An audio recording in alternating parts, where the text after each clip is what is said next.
Hello again, guys. Today we're going to look at least common multiple.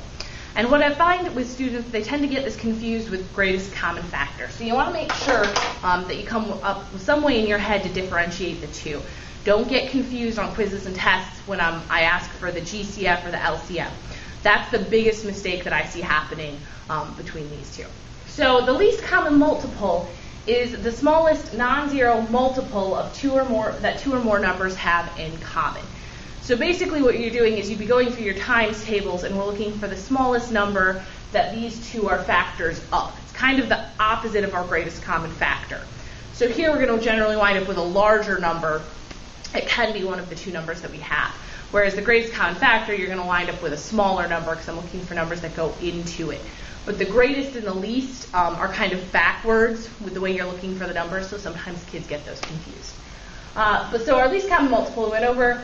We also need to know our least common denominator, which means it's basically our LCM or our least common multiple of two denominators, of the denominators of two or more fractions.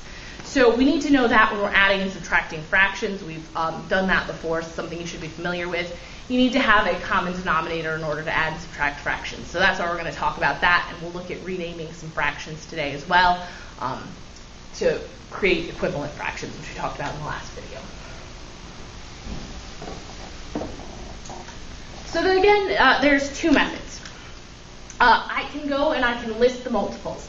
Now I've put dots here because the multiples go on and on and on and on. So you only want to list as many as you have to. So I just started with 2, 2, 4, 6, 8, 10. I stopped at 10. I figured we'll see where we go. 8, I've got 8, 16, 24. We could keep going. But here, now I want the smallest number. So I'm going to start on this side. There's an 8 and an 8. So the least common multiple between 2 and 8 would be 8. Okay? It's a number that both 2 and 8 will go into. We can also use the birthday cake method here, and don't get confused because it's a little different than the way that we find the greatest common factor. If we're looking for the GCF, I only look at the numbers that are on the side of my cake. When I'm getting my least common multiple, what I do is I also have to multiply the bottom numbers of my cake as well. So kind of an L shape around here. I want all of these numbers multiplied together to give me my least common multiple. So you'll see as I set it up the same way, 2 and 8 have a factor of 2. When I divide those out, I get 1 and I get 4. If I multiply all of these numbers outside here together, I get 2 times 1 times 4, which is 8. My least common multiple is 8. Again, don't get confused between your LCM and your GCF. They're similar and they're easy to confuse.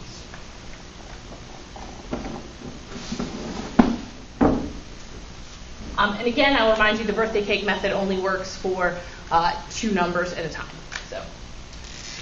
So here I have 5 and 7. What I noticed right away, 5 and 7 don't have any common factors, do they? There's nothing that will go into both of them, so I have nothing to factor out. So what that means is I'm just going to multiply those two together to get my least common multiple.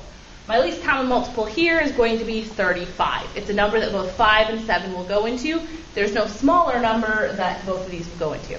There are bigger numbers. For example, both of those will also go into 70, but we want the least common multiple, meaning what's the smallest number both of these are factors of. So if we look over here, again, I'm going to break it down. I'm going to do two numbers together, 4 and 5. Well, 4 and 5 don't have any common factors. So that means I'm just going to multiply them together to get 20. So my least common multiple between 4 and 5 is 20. However, I'm looking for the least common multiple between 3 different ones. So now let's put 20 and 10 together to find my least common multiple. So I'll notice that 10 goes into both of these. And if you didn't notice 10 right away, let me show you. This does work if we break it down further. Let's do 5. 5 goes into both of those. 5 goes into 24 times. It goes into 10 2 times. Now I have a factor of 2. 2 goes into 4 twice and into 2 once. Now I want to take all of these numbers and multiply them together to find my least common multiple. So 5 times 2 is 10, times 2 is 20, times 1 is 20. So 20 actually winds up being my least common multiple for 4, 5, and 10. So again, the same way that we worked with the greatest common factor, we can break it down into 2, then take your least common multiple and put it into the birthday cake with your third number. So you can do it in 2 steps. Okay? The other thing you could do is list all your factors out, but that gets really tedious and really lengthy. All right, so again, here I have 3 different numbers, and over here you'll notice I have 4, so I'm going to have to do 3 steps over here. But over here I've got 2, so I'm going to start with 6 and 9. 6 and 9 are both divisible by 3. 3 goes into 6 2 times, 3 goes into 9 3 times.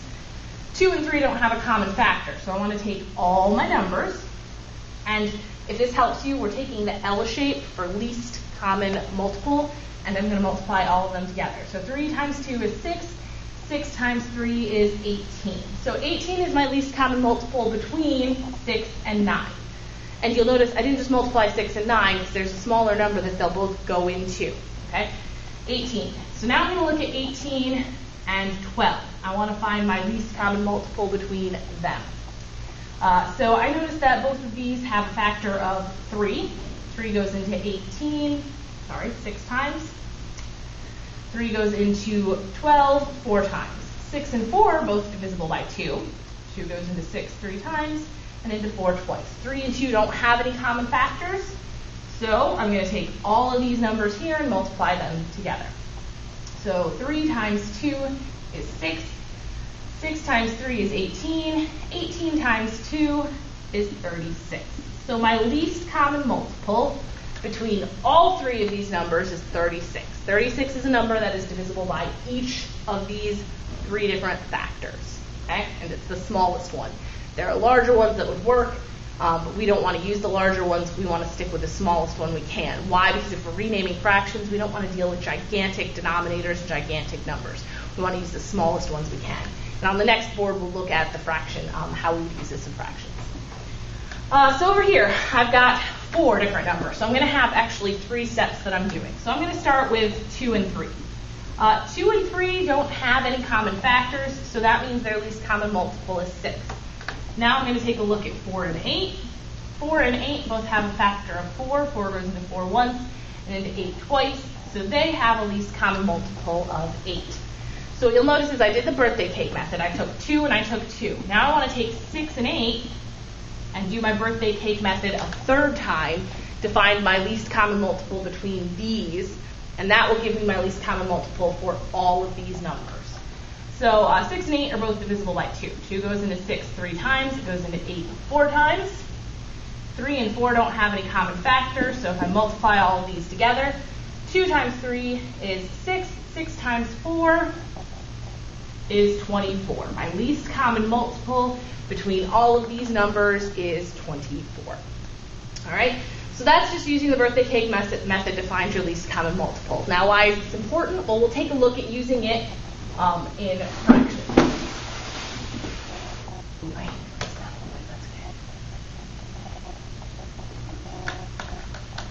All right, so we want to find the least common denominator, and then we're also going to rewrite the equivalent fraction just as a review of how to write that.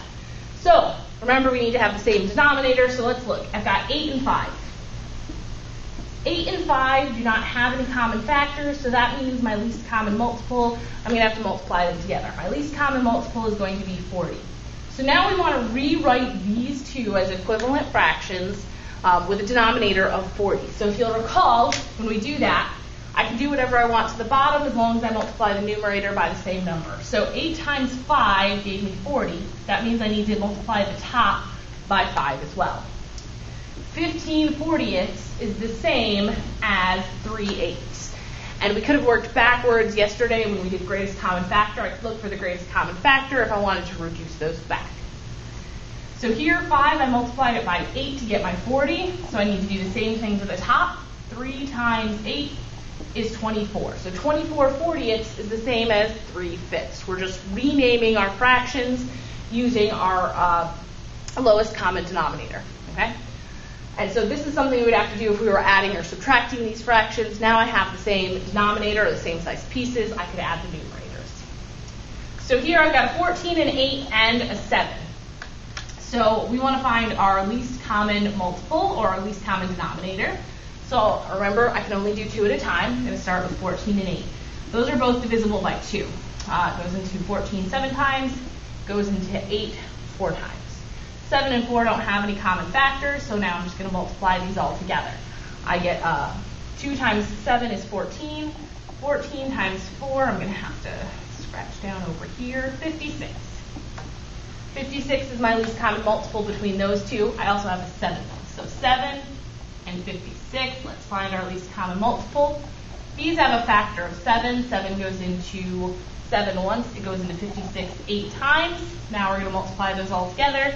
7 times 1 is 7, times 8 is 56. So 56 is actually my least common denominator between all 3 of these. So now let's rewrite our fractions as 56. So what did I have to multiply 14 by to get 56? I multiplied it by 4. Since I multiplied the bottom by 4, I need to do the same thing to the top. 4 times 9 gives me 36. So 36, 56. 8 to 56. I multiplied 8 by 7 to get 56. I need to do the same to the top. 1 times 7 is 7. Over here I have 7. I multiplied it by 8 to get 56. So I need to do the same thing to the top. 8 times 4 gives me 32. So 32 56. Then we could put them in order, but we're going to talk about that in our next lesson. If you have any questions, post them in the comments, email me, I'll get to them in class. Again, remember you can always go back, rewatch the videos if you're confused. Have a great night, I'll see you guys tomorrow.